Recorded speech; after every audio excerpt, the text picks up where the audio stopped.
Assalamu alaikum students. Today we are going to solve question number 6 and 7 of exercise 1B. Hopefully कि आपने previous lectures को understand कर लिया होगा और अभी जो है क्वेश्चन 6 एंड 7 करने से पहले कोशिश करें कि लाजमी साथ साथ जो है वो अपनी प्रैक्टिस करें और कोई भी आपका जो पॉइंट है, कोई भी कन्फ्यूजन जो है वो आगे ना रहे और स्टार्ट के लेक्चर्स में ही उनको क्लियर कर लें। और स्टिल कोई कन्फ्यूजन होती है तो यू मे आस्क मी, और आप इनबॉक्स में करें और आप कमेंट में करें। तो अगेन वो क्वेश्चन या वो जो पार्ट भी आपको समझ में नहीं आएगा वो अगेन उस पर आपको इंशाल्लाह वो क्लियर कर दिया जाएगा, ठीक है। तो so you will have to work hard students and must practice. Question is find the smallest value of n such that the LCM of n and 15 is 45। हमारे पास कोई दो नंबर हैं जिनमें से एक नंबर n है और एक 15 है और इन दोनों नंबर्स का LCM जो है वो 45 है। तो इस क्वेश्चन में आपने देखना है कि अगर LCM दिया हुआ है और एक नंबर भी गिवन है, ठीक है, तो then how you will calculate the other number, how you can find the second number if LCM of two numbers is given and one of these two number is also given, then how you can calculate the rest of the number, the second number।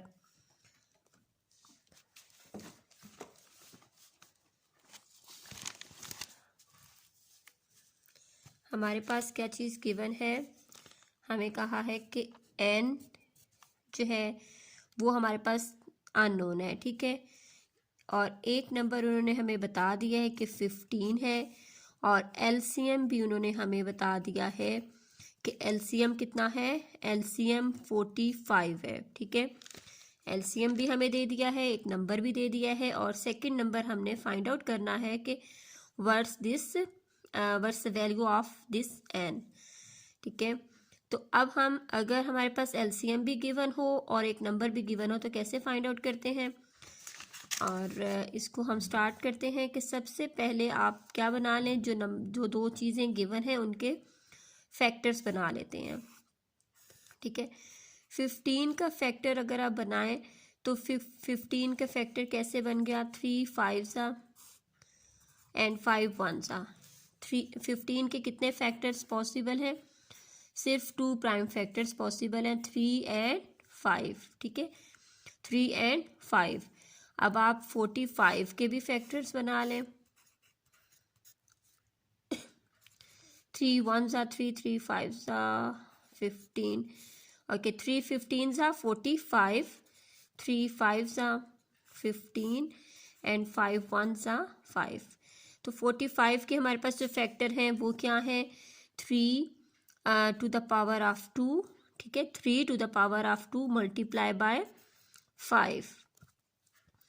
अब हमने ये चीज़ें find out करने के बाद जो first number है या कोई भी नंबर आपको फाइंड आउट करना हो तो बहुत इजी हो गया है, क्योंकि LCM हमें क्या शो करता है, LCM हमें शो करता है कि LCM एक तो ये होता है कि जितने कॉमन फैक्टर्स आते हैं, ठीक है, वो भी दोनों नंबर्स के जो कॉमन फैक्टर्स होते हैं वो भी LCM में गिवन होते हैं, और बाकी जो नंबर कॉमन नहीं है इन दोनों में वो भी गिवन होता है, ठीक है। तो हम देख लेते हैं कि अब हम इस चीज़ से कैसे n फाइंड आउट कर सकते हैं। तो देखें 3 to the power of 2, 3 to the power of 2, it means के जो 2 है, 3 जो है वो कितनी टाइम्स आ रहा है हमारे पास, इन दोनों नंबर्स में 2 टाइम्स लाजमी आ रहा है, ठीक है। ये चीज़ शो कर रही है 3 टू द पावर ऑफ 2, ये शो कर रही है कि जो 3 है वो इन दोनों नंबर्स में 2 दफ़ा लाजमी आता है, ठीक है। अगर वो ट्वाइस आता है तो फिर इधर तो एक ही दफ़ा आया है, इट मीन्स कि वो यहाँ पे जो भी कोई नंबर है यहाँ पे 3 जो है वो 2 टाइम्स लाजमी आएगा, ठीक है। तो जब 3 जो है वो 2 टाइम्स यहाँ पे है तो आप देखते हैं कि क्या इन 2 टाइम्स 3 लिखने से हमारे जो फैक्टर्स हैं वो कंप्लीट हो रहे हैं कि नहीं हो रहे हैं। तो देखिए अगर इधर 3 2 टाइम्स है जैसे कि इधर है शो कर, तो इट मीन्स कि एक 3 जो है वो कॉमन हो गया, एक 3 जो है वो कॉमन नहीं है, लेकिन वो भी हम एलसीएम में लिखते हैं। तो एक 3 वो आ गया और एक 5। इट मीन्स कि हमारे जो 45 के फैक्टर्स हैं वो अगर हम इधर 3 टू द पावर ऑफ 2 इधर है तो वो हमारे पास कंप्लीट हो रहे हैं। तो हमारे पास ये नंबर क्या बन रहा है, 9 बन रहा है। क्या बन रहा है, 3 मल्टीप्लाई बाय 3 9। इट मीन्स कि ये जो नंबर है हमारे पास, मिसिंग नंबर जो है वो हमारे पास 9 है। अच्छा चलें, आप इसको वेरीफाई कैसे करेंगे कि क्या वाकई ये 9 है, और अगर ये 9 नहीं है तो क्या होना चाहिए था। तो सपोज अगर आप ये स्टूडेंट्स कहते हैं कि 5 अगर इधर है तो हो सकता है कि वो इधर भी 5 हो, ठीक है, इधर भी अगर 5 हो तो फिर ये भी तो कॉमन आके तो ये रिप्रेजेंट हो सकता है। लेकिन अगर इधर 5 हो तो 9 मल्टीप्लाई बाय 5 तो 45 बन रहा है, ठीक है, 9 मल्टीप्लाई बाय 45, और 45 ऑलरेडी एलसीएम भी है हमारे पास। तो इस वजह से ये जो है 45 ये एक नंबर हो सकता था, लेकिन चूंकि उन्होंने हमसे कहा है कि आपने लोएस्ट नंबर फाइंड आउट करना है, स्मॉलेस्ट वैल्यू एन की फाइंड करनी है, तो जो है 45 के साथ जो है एलसीएम 45 के साथ स्मॉलेस्ट वैल्यू जो है वो हमारी क्या बन रही है, 9। इससे छोटी और कोई वैल्यू नहीं बन सकती, पॉसिबल नहीं है। तो इसलिए क्या कह सकते हैं कि जो 9 है वो ही हमारा इस क्वेश्चन का आंसर है। और इसको एक तरीके और से भी वेरीफाई कर सकते हैं आप। उसको कैसे कर सकते हैं कि अब आप 9 और 15 को लें और 9 और 15 को चेक कर लें। 3 3s are 9, 3 5s are 15, 3 1s are 3 5 and 5 1s are okay। 3 multiply by 3 that is equal to 45, ठीक है। एक तो हमें श्योरिटी हो गई कि 9 ही इसका आंसर है। एक पे और भी है आपके पास कैलकुलेट करने का कि कैसे आप श्योर हो सकते हैं कि आपका आंसर ठीक आया है। तो जो 45 है एलसीएम ये शो करता है कि जो ये एलसीएम हमारे पास गिवन होता है, जो नंबर्स जिन नंबर्स का एलसीएम गिवन होता है, इट मीन्स कि जो एलसीएम है इन दोनों नंबर्स पे भी डिवाइड लाजमी होगा, ठीक है। तो कैसे होगा, तो 45 आप इसको चेक कर लें, 45 divided by 9 5 and 45 divided by 15 3, ठीक है। तो इट मीन्स के हमारा जो आंसर है वो हमने वेरीफाई भी कर लिया, रीचेकिंग भी कर लिया, तो हमारा आंसर 9 आता है। Got it students? फिर भी कंफ्यूजन हो तो you may ask me in comment. Next question है हमारा question number 7। Huxian needs to pack 171 pens, 63 pencils and 27 erasers into identical gift bags so that each item is equally distributed among the gift bags. Okay, Huxian जो है उसने एक pack जो है उसको चाहिए जिसमें उसके पास जो टोटल है वो 171 पेन्स हैं, 63 पेंसिल्स हैं, 27 इरेजर्स हैं, और उसने आइडेंटिकल गिफ्ट बैग्स में उनको डिस्ट्रीब्यूट करना है। मीन्स कि ये तीनों चीज़ें जो हैं वो इक्वली हर बैग में आनी चाहिए, ठीक है। तो find the largest number of gift bags that can be packed. तो फर्स्ट क्वेश्चन में हमें क्या शो हो रहा है कि हमें इसका HCF फाइंड करेंगे, क्योंकि उन्होंने हमसे पूछा है the largest number of gift bags that can be packed. So we will have to find the HCF first, because here it is asked to find out the largest number of gift bags. Okay, let's start question number 7. तो हमारे पास कितने हैं, 171 pencils हैं, और second है 171 pens हैं, 63 pencils हैं, और 27 अरेजर्स हैं। तो हम इन तीनों नंबर्स का HCF फाइंड कर लेते हैं। तो HCF कैसे, 171 को हम देखते हैं कि ये इसमें से कोई भी इवन नंबर नहीं है, तो इस वजह से हम 2 पे तो डिवाइड करके और अपना टाइम वेस्ट नहीं करेंगे। 3 पे चेक करते हैं, तो 3 पे 171 जो है वो 3 पे डिवाइड हो रहा है, तो 357 सा 171 and 3 21s are 63 and 3 9s are 27. Okay next भी अभी 3 पे डिवाइड होते हैं, 9 भी डिवाइड होता है, 21 भी डिवाइड होता है और 57 भी डिवाइड होता है। ठीक है, तो इसको हम चेक कर लेते हैं। 3 19s are 57, 3 7s are 21 and 3 3s are 9.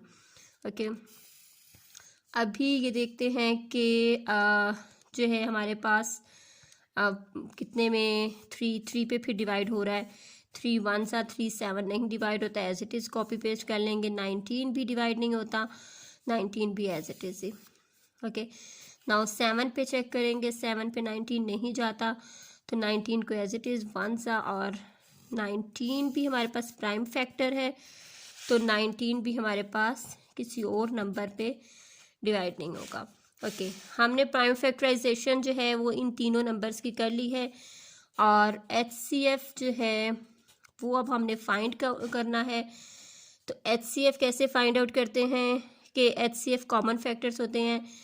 तो देखें क्या ये 3 कॉमन फैक्टर्स है इन तीनों नंबर्स का, तो कह सकते हैं 3 कॉमन फैक्टर है, क्योंकि 3 जो है वो इन तीनों नंबर्स को डिवाइड कर रहा है। ठीक है 3 जो है 357 सा 171, 321 सा 63, 3 9 सा 27। इट मीन्स कि ये 3 जो है ये हमारे पास कॉमन फैक्टर है। ओके अब इस 3 को देखते हैं, तो ये 3 भी कॉमन फैक्टर है, क्योंकि ये तीनों नंबर्स जो हैं वो इस 3 पे भी डिवाइड हो रहे हैं। 3 19 सा 57, 3 7 सा 21 और 3 3 सा 9। तो इट मीन्स कि ये 3 भी जो है वो कॉमन फैक्टर है।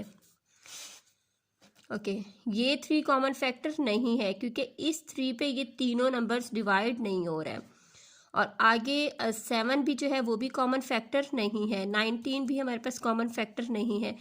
तो इस केस में हमारे पास सिर्फ और सिर्फ कॉमन फैक्टर्स कौन से हैं,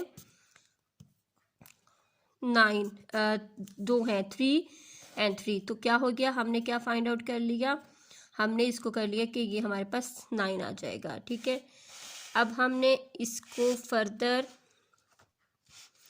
ओके 9 आ गया है हमारे पास HCF। तो इट मीन्स कि उन्होंने फर्स्ट पार्ट में हमसे पूछा था कि the largest number of gift PACS that can be packed. तो हमने फर्स्ट पार्ट इसका कर लिया कि 9 जो हैं वो गिफ्ट पैक्स रेडी होंगे। ठीक है 9 वो नंबर है कि 9 गिफ्ट पैक उसने रेडी करने हैं। और सेकंड जो पार्ट है उसमें कहा है कि the number of each item in a gift bag. अब अगर 9 है हमारे पास टोटल गिफ्ट पैक्स 9 है, तो हर गिफ्ट बैग में जो है वो कितने पेन्स होंगे, कितनी पेंसिल्स होंगी और कितने ही अरेजर्स होंगे। तो हम क्विकली कर लेते हैं कि अगर हमारे पास पेन्स जो हैं, पेन्स इन ईच पैक कितने होंगे, टोटल पेन हमारे पास थे 171 और टोटल पैक्स हमने कितने बनाए हैं, 9 पैक्स बनाए हैं। तो कितने हर पैक में कितने, इन 9 पैक्स में कितने जो है हमारे पास पेन्स वो आएंगे, 19 पेन्स ईच बैग में, ईच पैक में 19 पेन्स वो उसने गिफ्ट पैक में पैक करने हैं। ठीक है नेक्स्ट है पेंसिल्स। तो अब हम चेक कर लेते हैं कि पेंसिल्स कितनी आएंगी ईच पैक में। तो पेंसिल्स की अमाउंट है 63, और इसको भी हम क्योंकि 9 पैक्स हम कर रहे हैं, गिफ्ट पैक रेडी कर रहे हैं, तो 9 पे डिवाइड करेंगे। ठीक है तो 9 कितने सा 63 होता है, 9 7 सा 63। ओके अब नेक्स्ट है अरेजर्स है, अरेजर्स इन ईच पैक। ठीक है तो अरेजर्स कितने हैं, 27 है टोटल, डिवाइडेड बाय 9, तो 9 3s are 27। तो सेकंड पार्ट में हमारे पास क्या है कि जो है पेन्स जो है, सॉरी फर्स्ट से रिव्यू कर लेते हैं। फर्स्ट में उन्होंने हमसे पूछा था कि the largest number of gift bags that can be packed. तो हमने इन तीनों नंबर्स का HCF ले लिया और हमें फाइंड आउट हमने कर लिया कि हमें 9 जो है गिफ्ट पैक्स जो हैं, गिफ्ट बैग्स जो हैं वो पैक करने हैं। और सेकंड में कि हर पैक में अब कितनी कितनी पेंसिल्स एंड इरेजर्स आएंगे। तो जितनी भी उन पेन्स की अमाउंट थी उसको हमने नंबर ऑफ़ गिफ्ट पैक्स पे डिवाइड कर दिया है। तो हमारे पास हर पैक में इन जो भी प्रोडक्ट्स थी इनकी क्वांटिटी आ गई। पेन्स 19 होंगे, ईच पैक में पैक होंगे। और पेंसिल्स जो हैं वो ईच बैग में 7 पैक होंगी। और इरेजर्स जो है वो 3 ईच पैक में पैक होंगे। तो आज हमने 6 और 7 क्वेश्चंस कर लिए हैं। इनकी प्रैक्टिस बेटा लाजमी साथ साथ करते जाएं ताकि साथ साथ चीज़ें आपको क्लियर होती जाएं। थैंक यू, अल्लाह हाफ़िज़।